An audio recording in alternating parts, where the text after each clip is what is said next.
मित्रों, लगभग 20 साल पहले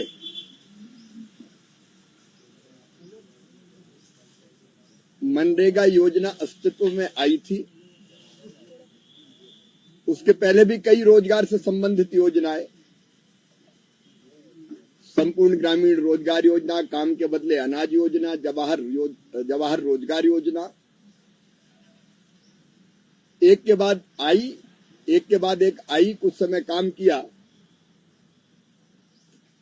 और फिर या तो उनका स्वरूप बदला या योजना बदल दी गई। मनरेगा में कई गंभीर खामियां थी।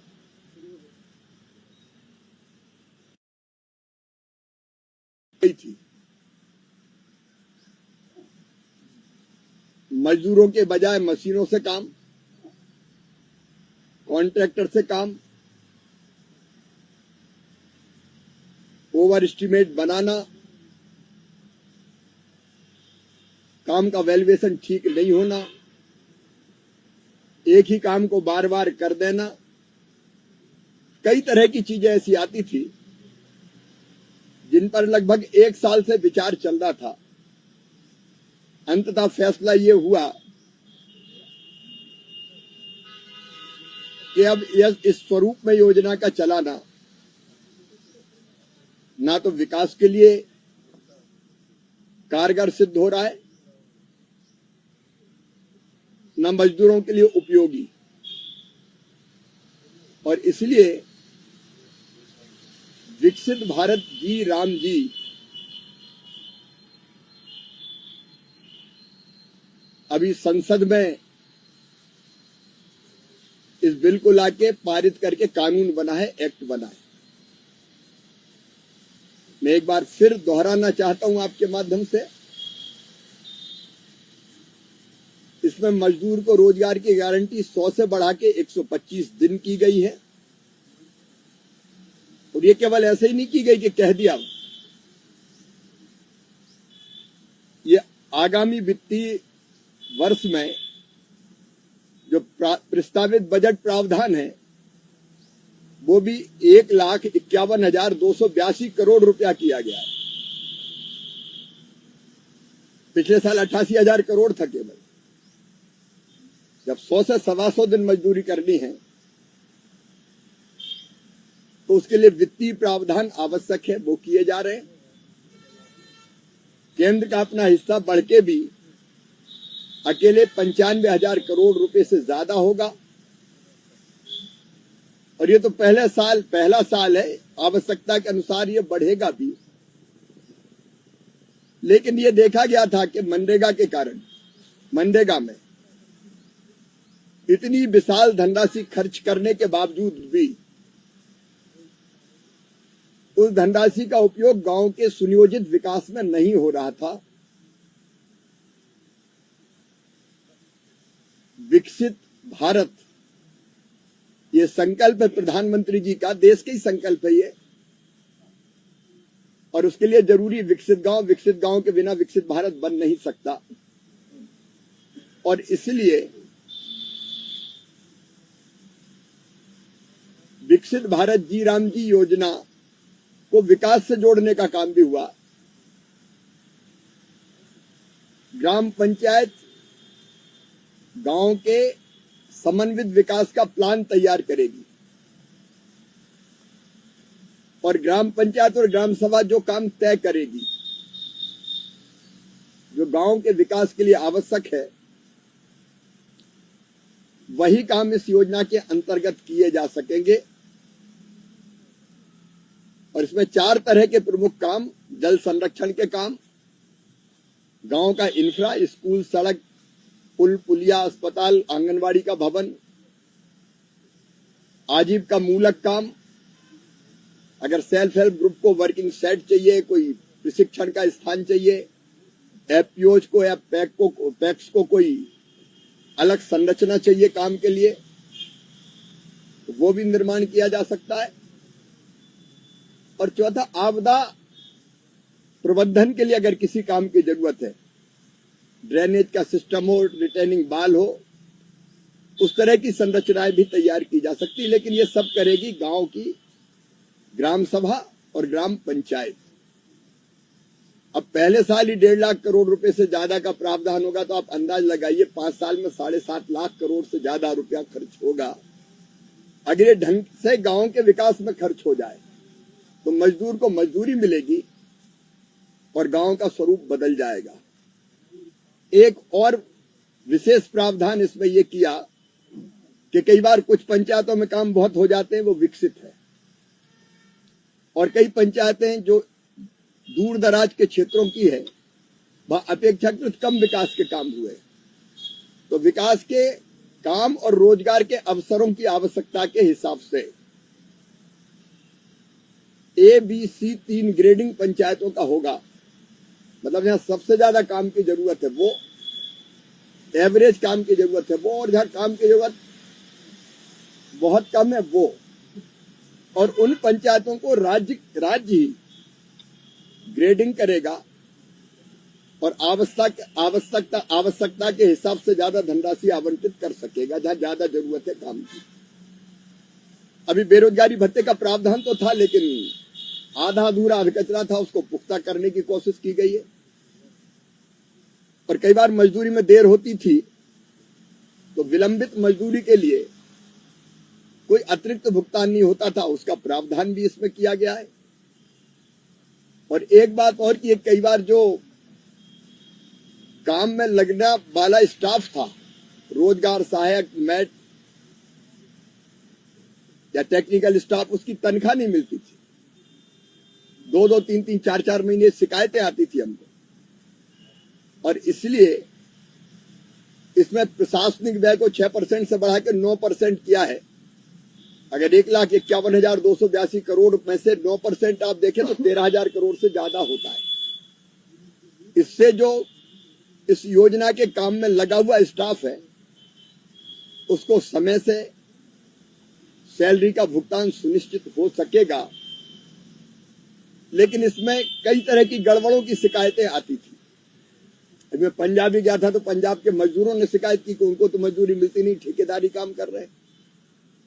कई बार सड़क की सफाई और नहर की सफाई के नाम पर पैसा निकाल लिया जाता है। तो इसको टेक्नोलॉजी से जोड़ के यह कोशिश की गई कि इसमें पारदर्शिता रहे, इसलिए PM गति शक्ति से भी इसको जोड़ा गया, ताकि अगर पहले से कहीं कोई काम है तो वो दिख जाए, एक काम बार बार ना हो। कई बार सड़क का निर्माण शुरू होता था और बाद में पता चलता था फॉरेस्ट ने काम रोक दिया क्योंकि आगे फॉरेस्ट की जमीन है, ऐसी कोई चीज ना आए। और उसके साथ साथ टेक्नोलॉजी का इस्तेमाल करके भुगतान से लेके काम के मूल्यांकन तक में पारदर्शिता रहे, इसका प्रबंध किया गया। और एक विशेष बात इसमें यह की गई कि जब खेती के पीक का काम होगा, कटाई का और बुआई का, उस समय राज्य सरकार ये तय कर सकेगी कि इस समय कृषि में श्रम की आवश्यकता है, इसलिए अधिकतम 365 दिन में से 60 दिन अलग अलग हिस्सों में भी वो बुआई और कटाई के समय इस योजना के अंतर्गत काम को स्थगित कर सकेगी। एक स्वयंपूर्ण योजना है। संसद में मैंने दोनों सदनों में इस पे 8 लोकसभा में 8 घंटे से ज्यादा बहस हुई। मैं 1:30 बजे रात तक बैठ के एक एक सांसद के सुझाव को या उन्होंने जो कहा उसको नोट करता रहा। लेकिन प्रतिपक्ष कि हमारे मित्र चाहे कांग्रेस हो या बाकी प्रतिपक्षी पार्टियां, मैंने पहले ही कहा था कि मैं आप सबको सुन रहा हूं, मेरा जवाब जरूर सुनना। लेकिन उन्होंने जवाब सुना नहीं, केवल हो हल्ला मचाया। कोशिश की गई कि मैं अपनी बात ना कह सकूं, संसद की मर्यादाओं की धज्जी उड़ाई गई, लेकिन फिर भी मैंने दृढ़ता के साथ अपनी बात रखी। सच यह है कि यह योजना मजदूर के लिए भी बहुत उपयोगी है। विकास के लिए वरदान सिद्ध होगी, गांव के विकास के लिए। और उसके साथ साथ इसमें कृषि को भी ध्यान में रखा गया है। लेकिन आज आश्चर्य, पंजाब में विधानसभा का एक दिन का सत्र हो रहा है और उसमें एजेंडे भी ये शामिल है कि संसद द्वारा पारित इस कानून के खिलाफ बात की जाएगी। कोई प्रस्ताव पारित करने की बात है। अब संसद में अगर कोई कानून बना है, विधानसभा में उसके खिलाफ प्रस्ताव पारित करना, यह हमारे फेडरल स्ट्रक्चर, संघीय ढांचे की मूल भावना के और स्पिरिट के खिलाफ। राज्य की विधानसभा कोई अधिनियम बनाए तो जिला पंचायत और जनपद पंचायत और ग्राम पंचायत उसका प्रस्ताव पारित करके विरोध करिए, उचित होगा। संसद द्वारा पारित कानून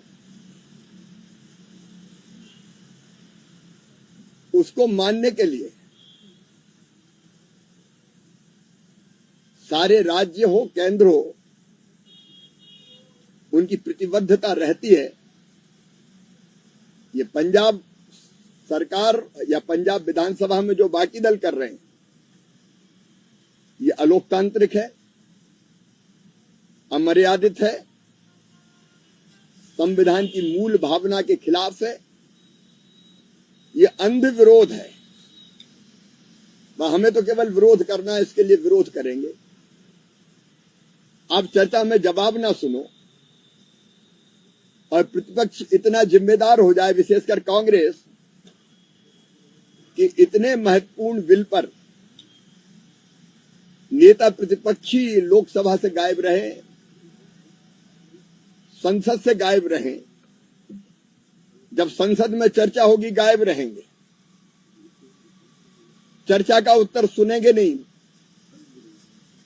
दादागिरी करेंगे और फिर बाहर जाके ऐसा माहौल बनाएंगे कि 20 साल की योजना एक साल में, एक रात में ध्वस्त कर दी।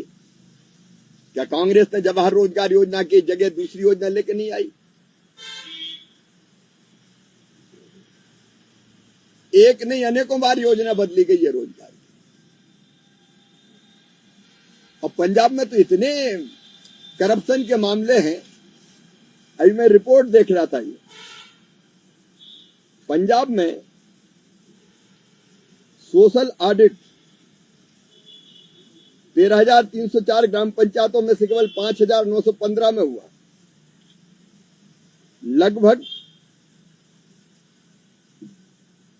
वित्तीय गबन के 10,653 मामले सामने आए रिपोर्ट में।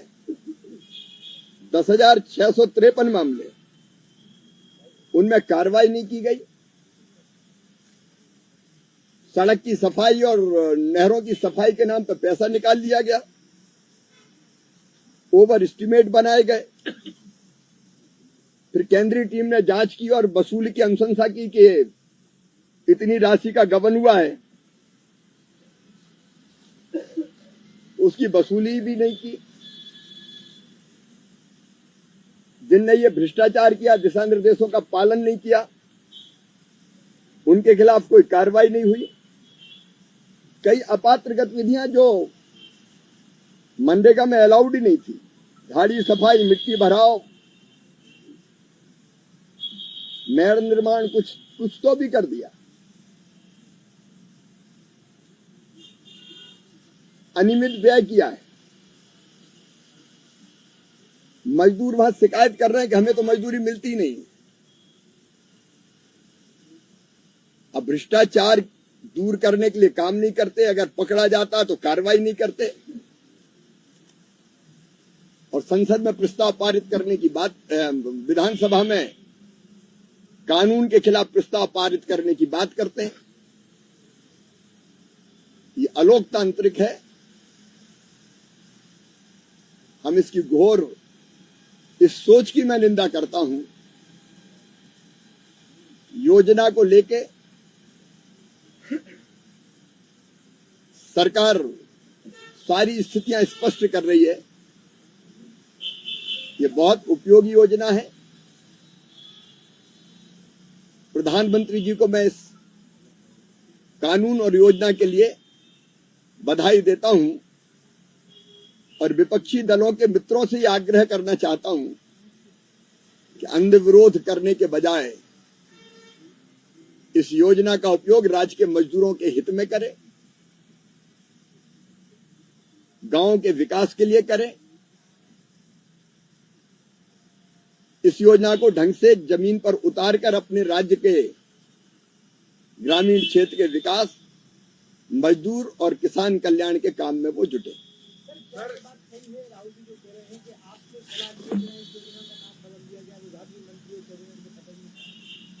अब ये अजब गजब बात है। पता नहीं कौन से कल्पना लोक में रहते हैं। देश में तो रहते ही नहीं है वो। ये कभी संभव होता है कि मंत्री और कैबिनेट के बिना, मुझे लगता है जो मन में आए कुछ भी कहो,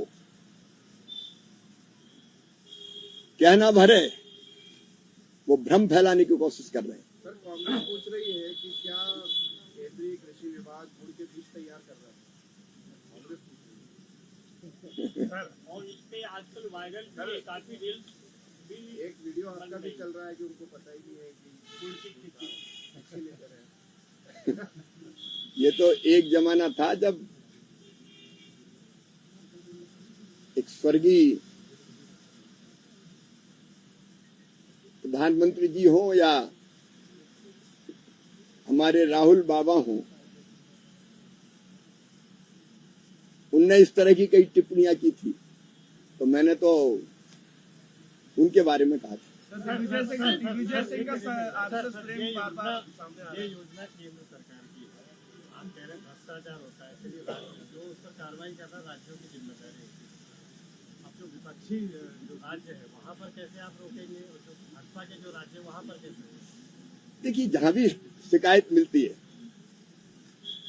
केंद्रीय टीम जाती है, जांच करती है और राज्य सरकार को बताती है कि ये गड़बड़ है।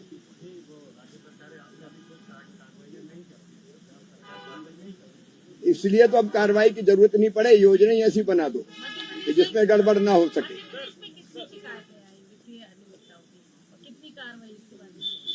अब मध्य प्रदेश की मैं देख के आपको बता दूंगा एकदम, अभी टिप्स पे थोड़ी रखी है। लेकिन पूरे देश में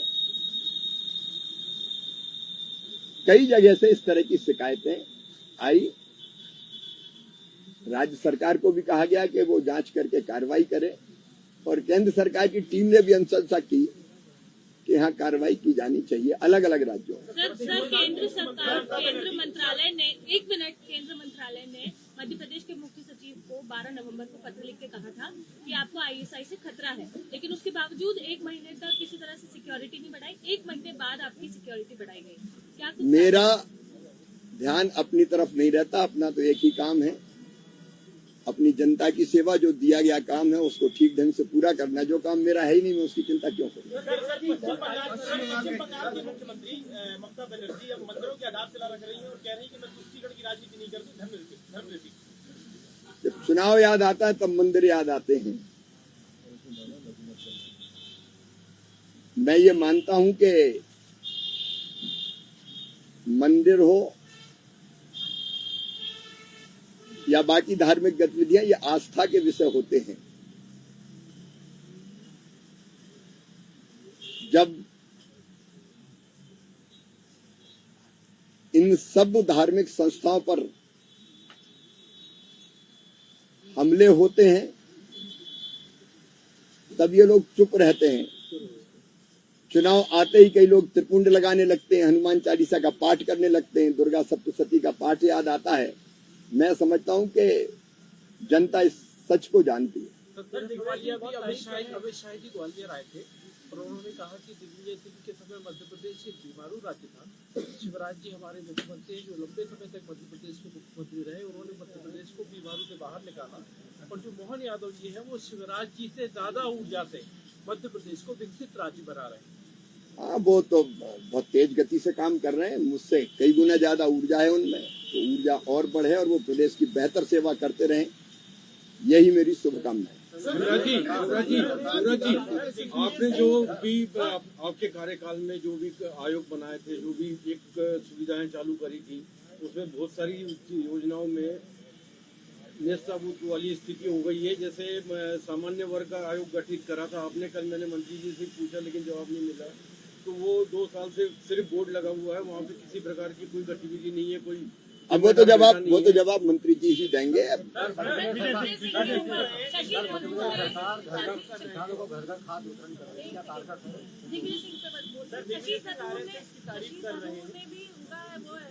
समर्थन किया है जो दिग्विजय सिंह ने आरएसएस वाला जो कहा है, केंद्र संगठन मजबूत होना चाहिए।